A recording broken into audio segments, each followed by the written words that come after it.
USB から給電するんです。音切れないでしょ。わかります？この小スペース感。あ、懐かしい。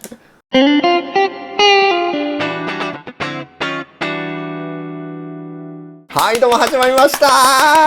今日ね、過去一テンション高いんです。なぜかというと、めっちゃいいのできた。マジでめっちゃいいものできました。こちらにあるんですけども、じゃーん !MUC って書いてあるんですけども、これ MIDI USB コンバーターの略で MOOCっていう製品ができたんですけど、これね、本当に皆さんに喜んでいただけると思うし、何よりも僕が欲しかった。Zoom のマルチトンプっていうこのエフェクターすごく大好きで、このチャンネルでもたくさん取り上げてますけれども、このエフェクターすごく安くて、1万円台で買えるのに、本当に音もいいし、癖もないし、いろんなエフェクト使えるし、勉強できるし、本当に僕これ大好きなんですね。なんだけども、この MS50G プラスっていう新しいタイプが出た時に、待ってた機能が1個だけ搭載されなかったんです。それが MIDI からコントロールするっていうやつなんですね。おそらく MIDI つけるとこの価格、今の価格で売るのって難しいと思うんですよ。できるだけたくさんの人にできるだけ安い価格で手に取っていただけるようにって、多分そういう形で MIDI つけなかったんじゃないかなと思うんですけれども、スイッチャーからコントロールしたいっ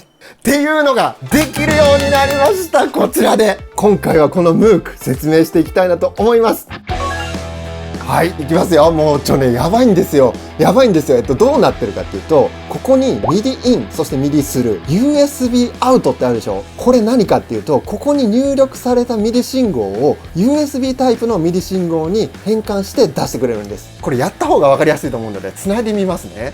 はい、ここにスイッチャーあります。スイッチャーの MIDI アウトに挿しますよね。で、それをこの TRS のミニプラグに変換する。これボスのケーブルなんですけども、ここに挿します。で、MOOCに電源を供給します。あとはこの USB-C ですね、タイプC、ここに挿して、で、このマルチトンプに挿すと、はい、USB から給電するんです。電源いらないんですよね。で、押しますよ。押しますよ。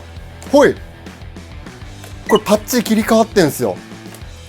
はいはいはいはいはいはい。音も出しますけれども、この機能ね、本当に皆さん待ってた人多いと思うんですよ。で、僕も本当に欲しかった。過去にも似たような製品、このチャンネルでも紹介したことあって、ただやっぱり筐体が大きかったり、あとUSB のタイプ A、向きがあるちょっと前のね、大きいサイズの USB ポートのやつだったんですけども、最近って USB タイプ C が主流じゃないですか。なのでそれに合わせて、このサイズ感でできるやつって、まあなくて、作ったんですよ。できたんですよ。音いきましょうか。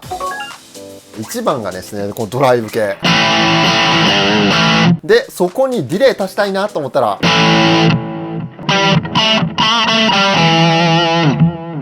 ね、ディレイ足せるじゃないですか。で、これ結構皆さん気にされてるのは、音切れ、音の切り替わりがスムーズに切り替わるかってとこなんですけども、大丈夫です。大丈夫って言ってるのは、MIDI でコントロールしてるけれども、本体で切り替えた時と全く一緒です。ちょっとやってみますね。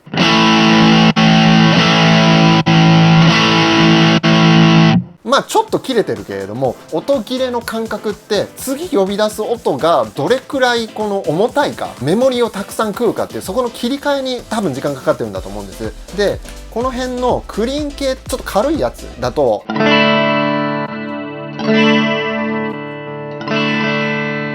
音切れないでしょ。ないんです。で、こっから歪みに飛ぶ時はちょっとあるかも。ちょっとありましたよね。同じエフェクトが連続してる時はあんまり音切れないですね。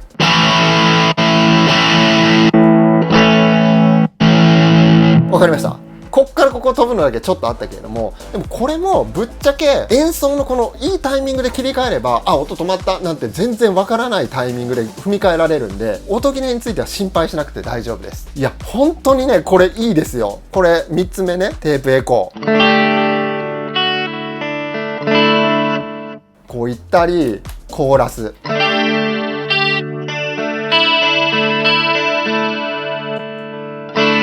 ディレイとかね。っていう感じで。ちょっとぜひ皆さんコメントとか書いてください。マジで。このサイズ感は本当にね、だってこれですよ、サイズで。今こう向きに置いてたんですけれども、ぶっちゃけ、こう向きにね、こう向きっていうのはボードに対してこう向きで置いていただけるとロゴが見えてね、いいかなと思うんですけども、ぶっちゃけこう向きに置いてもらって全然いいです。これだったらもう本当に分かります？なんかもうこういう隙間でいけるんですよ。で USB-C もこういう L 字になってる変換プラグみたいなのがあるので、それをこういう風につないでいただければ L 字で挿せるし、初めからこういう風に両方 L になってるやつも売ってるんですよ。これだとほら分かります？この小スペース感。ここのズームのところも L 字だし、ここも L 字だし、全部 L 字だから、これマジックテープで固定しても全然ガタガタしないです。そもそも軽いんでしっかりくっつくという感じです。これね、スイッチャー持っててこのマルチストンプ使っておられる方は本当にね、神アイテムじゃない？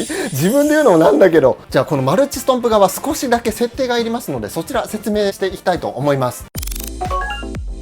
こちらのマルチストンプ、今ファームウェアが最新のものになっていて、バージョンがファームウェア今 1.3 ですね。こちらについてはバージョンアップしてから使ってください。これ理由としては、初めの 1.0 だとこの右の USB ミニチャンネルの受信チャンネルの選択っていうのがこちらでできないんですね。今実はこの右の受信チャンネルを1番というものに設定しています。これ購入時はこのオムニっていう全チャンネル受信しますよっていう設定になってます。この右については過去のこちらの動画で説明してるんですけれども、この動画でもざっくり説明すると、どのチャンネル宛てに送るかっていうことで、どの機器に向かってそのミディ信号を投げるかっていうのが設定できるんですね。このオムニになっていた場合、スイッチャーからミニチャンネル1番は5に飛んで、ミニチャンネル2番は8に飛んでって言った場合、オムニだと5と8両方自分のもんだと思って受けちゃうんですね。そうすると5に行って8みたいな、その不安定な動きになるので、こちらでミディチャンネルを1に設定しておくことによって、ミディチャンネル1は5ねっていう5だけ受け取って、ミディチャンネル2は8行ってっていうのはもう無視します。あ、それ自分宛ての信号じゃないから、そういう形で動くので、ここは1に設定します。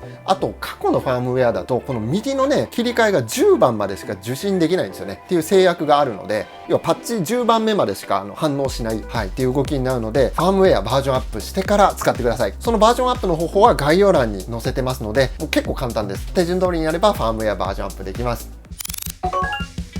従来のこちらのマルチストンプ、これを持ってるんだけどこれもできますかっていうの気になった方いらっしゃると思うんですけども、できます。ただこの従来のやつは右の受信チャンネルっていうのは選べないので、じゃあ全チャンネル受信しちゃうじゃないか、どうするんだと思った方、なんとこのムークにはですね、こちらにじゃーん、ミディチャンネル選択をつけました。これ4パターン設定できて、こんな感じで設定できるんですけども、両方上だとオムニチャンネル、そして1、2、3もこのような形で選択できるので、ドライバーか何かでここをカチャッと下げます。こんな感じで下げました。これで1チャンネルの信号だけを USB ポートから出力するっていう形になるので、こちらで選択できなくてもここでチャンネル1段を信号だけに絞ってパスが出せます。はい、こんな感じでつながりました。今回も電源ケーブルは挿さずに USB ケーブルから給電されてます。切り替えますよ。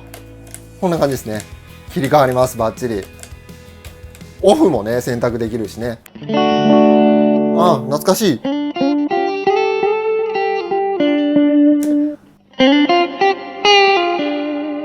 ズーム音いいでしょ？いいじゃないですか。音切れも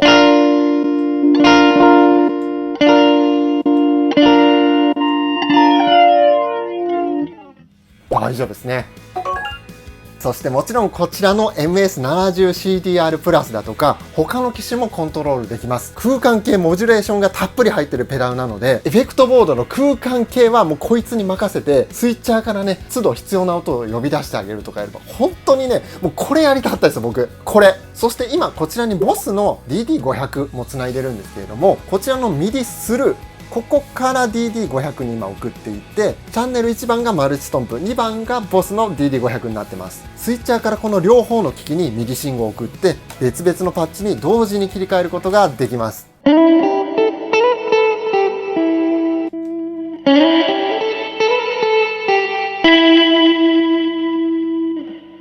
ははい、いかがでしたでしょうか。こちらのムーク、ライムトンオーディオのウェブストア、そして全国の楽器店さんで売ってますので、これが欲しかったっていう方はぜひゲットしていただければと思います。ちなみにライムトンオーディオのウェブストア、最近すごいね、皆さんに活用いただいていて、毎日誰かに買っていただいていて、毎日発送しているので、ぜひね、送料無料ですので、ご活用いただければと思います。今回の動画良かったら高評価、そしてチャンネル登録もお待ちしております。それでは皆さんまたの動画でお会いしましょう。ありがとうございました。